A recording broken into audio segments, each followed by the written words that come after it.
बिथांमोना मैया मिटिं जादों ना मादों जोंनिसिम जेबो इनफरमेशनबो गैया। गिबि गिबियाव गासैबो रायजो राजा नोंथांमोनखौ आं खुलुम हरग्रोनाय जाबाय लोगोसे गासैबो रायजो राजा नोंथांमोनखौ आंनि बे चेनेलाव बरायनानै लाग्रोनाय जाबाय। मोनसे बाथ्रा मा रायजो राजा नोंथांमोन जेरावनोखि बिटिआर एकर्ड जाय बिटिआर एकर्डखौनोखि मोनसे पिस एकर्ड मुंजों मेनसन खालामनाय जादों बा मोनसे गोजोन गोरोबथा। बे गोजोन गोरोबथानि गेजेरजोंनो जोंनि मानगोनां एनडिबि ब्रादार्सफोरा दिनैयो उदां फोथाराव फैनो हादों। बियो जोबोद गोजोनथाव बाथ्रा जों गासै बर' हारिनि थाखाय, जों गासै बर' रायजो राजाफोरनि थाखाय। बेफोरबायदि माखासे नुथायफोरखौ बा बेफोरबायदि माखासे जाथायफोरखौ जोंनि गासै बर' हारिनि रायजो राजाफोरा जानायखौ बा जागोनखौ बा नुगोनखौ जों मालाबाबो जों सिमाङावबो सानाखैमोन। नाथाय जाय बाथ्राखौ नैबे भिडिअनि गेजेरजों जोङो नुनो मोन्दों बा खोनानो मोन्दों बैसोरनि माखासे प्रब्लेमनि गुदि बिजौ जाहोनफोरखौ जों जेबो मिथिया। लोगोसे बिसोरनि गेजेराव थानाय आन्दोनि माखासे जाथाय बा जाहोनफोर बेफोर जाहोनफोरखौ जों दिनैनि समाव ना बुंनो हायो ना जों माबा मोनसे रिप्लाइ होनो हायो। नाथाय जानो हागौ आंनि बायदि माबा मोनसे आन्दोआव माबा मोनसे जाहोन दं जेरावनोखि जायफोर जाहोनफोरनि थाखायनो दिनैनि गेजेराव बेफोरबायदि जों बेले बेजे गावजों गाव बाथ्रा दान्थेलायनाय गावजों गाव माखासे सुबिदा उसुबिदानि बाथ्रा फोरमायथिनायखौ जोङो दिनैनि समाव ससियेल मिडियानि गेजेरजों जोङो नुनो मोनगासिनो दं। नाथाय जों गासै रायजो राजाफोरा बेफोरबायदि जुदि नुथायखौ जों जुदि नुबाय थायोब्ला जेरावनोखि मोनसे बिटिआर बायदि मोनसे गोजोन गोरोबथानि गेजेरजों फैखांनायनि उनावहाय गावजों गावनि गेजेराव दिनै एनडिबि ब्रादार्सफोरा जुदि दाङाबाजि जालायनायखौ जों जुदि नुबाय थायोब्ला जों गासै रायजो राजाफ्रानो जों माने गोजोननाय मोना। मानो गोजोन मोना होननानै बुङोब्ला जेरावनोखि मानगोनां एनडिबि ब्रादार्सफोरा जोंनि हारिनि रैखाथिनि थाखायनो गावबा गावनि बेसेन गोसा जिउखौ जोंनि हारिनि थाखाय बावसोमखानानै बिथांमोना गावबा गावनि आखायाव आइजें दैनानै हारिखौ रैखाथि होनो थाखायनो लोगोसे जोंनि हारिखौ बुहुमाव उदां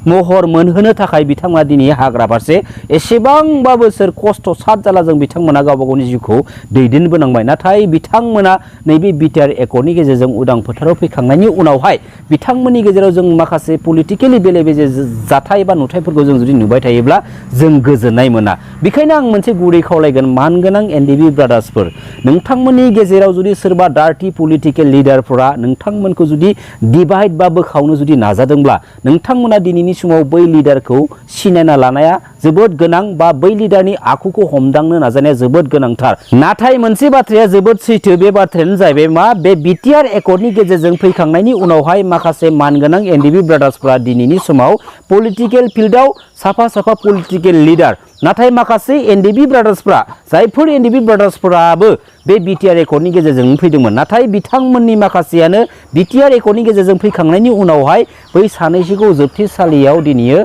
लांनानै जोबथेसालियाव दोनहैबाय। बै माखासे रिहेबिलिटेसन जिमानखिनि माने मोननांगौ मोन्थाय बैफोर मोननांगौ मोन्थायखिनिखौ माखासे मानगोनां एनडिबि ब्रादार्सफोरा दिनैनि समावबो माने मोनफुंजोबनो हायाखै। अब्ला बेफोर माखासे बिथिंनि सायाव जों जुदि साननानै जुदि नायहरोब्ला जों जोबोर लाजिनाय मोनो। मानो लाजिनाय मोनो होनना बुङोब्ला जेरावनोखि जायखौ लानानै दिनैनि समाव बिटिआर बायदि मोनसे गोजोन गोरोबथिया जालांदोंमोन जेरावनोखि जायफोर मोननांगौ मोन्थाय जायफोर मोन्थायखौनो माने खालामनानै होथारनांगौ गिबियाव बैफोर मोन्थायखौनो जों दिनैनि समाव मोननाय खोनायाखै। नाथाय बैफोर माखासे एनडिबि ब्रादार्सफोरा बे बिटिआर एकर्डनि गेजेरजों फैखांनायनि उनावहाय दिनैनि समसिमहालागै आलाय सिलाय जाबाय थानायखौ जों दिनै गासै रायजो राजाफ्रानो दिनैनि समाव नुनो मोनदों।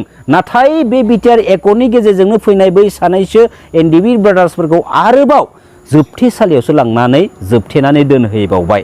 अब्ला नाय रायजो राजा नोंथांमोन पलिटिकेल गेमा दिनैनि समाव जों गावजों गावनि गेजेराव जागोना जायाखै बे बाथ्राखौ नोंथांमोना आंनि बे भिडिअनि गेजेरजों कमेन्ट हरनानै फोरमायहरनो दाबाव। जै बर' हारिनि जै बर' बिमानि खुलुमबाय। नाथाय आं उनावहाय नुनो मोनदों जे बिथांमोना प्रेस मिट एबा फेसबुकनि गेजेरजों एगारदों जे आंखौ जेनेरेल सेक्रेटारिनिफ्राय एक्जिकिउटिभ मेम्बाराव लाबोनायनि। दा बबे खारनाव अबा बबे रिजनाव खालामदों आं बेखौबो मिथिया। जोंनिसिमबो खबरबो फैयाखै जों मिथिनो मोनाखै। दा आं बेखौसो बुजियो जे जोंनि खामानि मावनाया जोबोद मोजां जागासिनो दङखाय खिन्थु बिथांमोना माबा मोनसे बाजानायबो दं नामा। दा आङो सानदों बेंगलि रावाव मोनसे दङ बिराद बाक्य दङ जोबोद गोनांथार जे काजिर समाय काजि कासेर सेसे पाजि। दा बे आं बेखौसो नुहुरो आरो दा जोङो जेसेबां नाजाबोनाय आंनि लिरनायजोंनो आंनि आखाइनि बे लग' बानायनायजों गासैबो इउनाइटेड फराम अफ एनडिबि दाजानाय जोङो थांनाय 10 जानुवारि 2023 मायथाइयावहाय जोंहा बिटिआरनि चिफ सार, डिपुटि चिफ सार, रोहोनगोरा नार्जारी सार आरो आबसुनि प्रतिनिधि जोंहा मानगोनां आफादगिरि दिपेन बर' बिथां आरो आसामनिफ्राय चिफ सेक्रेटारिनिफ्राय लानानै प्रिन्सिपाल सेक्रेटारि गासैबो जयैनो ट्रिपार्टाइट टक जादोंमोन। दा बेवहाय दिल्लीयावहाय जोङो थांनानै 10 तारिख खालि बेवहाय आं फुटाब खालामदों जे जोंनि भुटान जेलाव थानाय, नेपाल जेलाव थानाय, गुबुन गुबुन स्टेटआव जे केस जानानै थानाय बेफोरखौ गासैखौबो बख'नांगौ होननानै आङो इउनाइटेड फरामनि जेनेरेल सेक्रेटारि जानानै आङो डिमान्ड खालामदों। बेवहाय बिथांमोना बुंबावदोंमोन जे बेखौ जोङो गुबुन हादोरनिखौ लाबोनो हाया होननानै। बेवहाय जोंहा मानगोनां बुंनांगोन दिनै मानगोनां MP रोहोनगोरा नार्जारि साराबो बुंदों जे बै समावहायबो जुदि गुबुन गुबुन काश्मीरनिफ्राय लाबोलायनानै जुदि एगारनो हादोंबा जोंनि NDB-नि जोहोलावफोरखौबो गुबुन गुबुन जिल्लायाव थानाय बा गुबुन गुबुन हादोराव थानायफोरखौ लाबोनानै उदां खालामनांगौ होननानै बिथाङाबो दाबि खालामदों। दा बिनि अनगायैबो मार्च 1 खालि थांनाय मार्च 1, 2024 बेवहाय जोंहा मानगोनां प्रमद बर' सारजों लोगोसे बेवहायबो डेपुटि चिफ सार प्रमद गबिन्द बसुमतारी सार, MP रोहोनगोरा सार आरो एबसुनि जोंहा मानगोनां दिपेन बर' आरो आं जोङो जयै थांनानै ओइदिनखालिबो जोङो हम मिनिस्टार अमित शाह सारखौहाय जों लोगो लायो।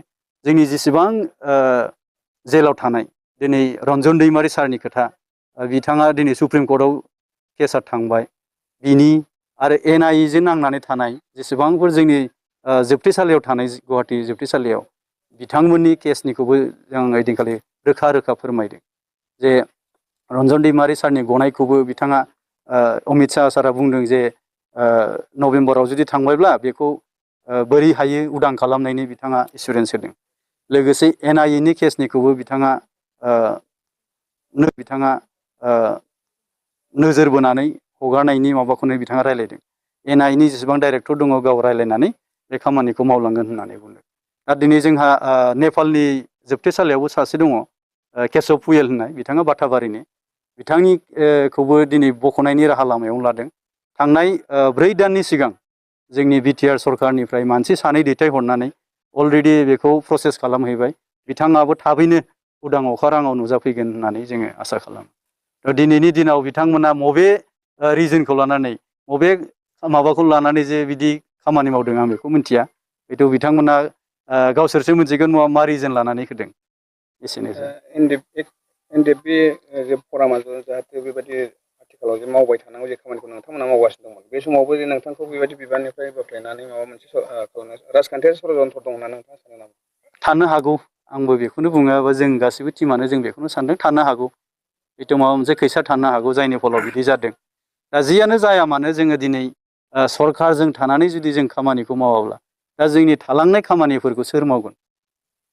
दिनै जों मिथिगौ गासिबो मिथिखागौ बेखौ जे जोंनि इसुसफोरा गासिबो सरखारजों थानानै मावनानै खामानिफोरखौ जाफुंसार होनाय।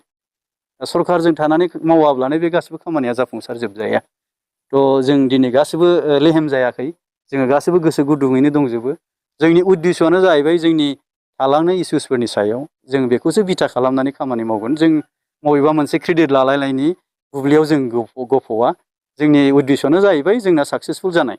जों बेखौनो हास्थायो आरो जों बेखौनो मावलांबाय थागोन अराय सम जोङो जोंनि इसुनि सायाव जोङो बिथा खालामनानै खामानिखौ मावलांगोन। गोजोन्थों।